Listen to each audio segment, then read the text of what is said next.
Orang kaya mati, orang miskin mati, raja-raja mati, rakyat biasa mati. Semua pergi menghadap ilahi, dunia yang dicari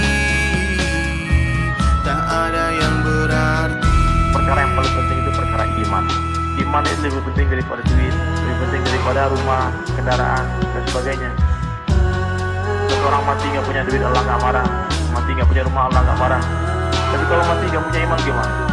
Masalah. Harga iman itu sebesar darah. Itu Allah hargai dengan surga 10 kali dunia yang besar. Sahabat bertanya kepada Rasulullah, "Kaifa nujadidu imanana ya Rasulullah?"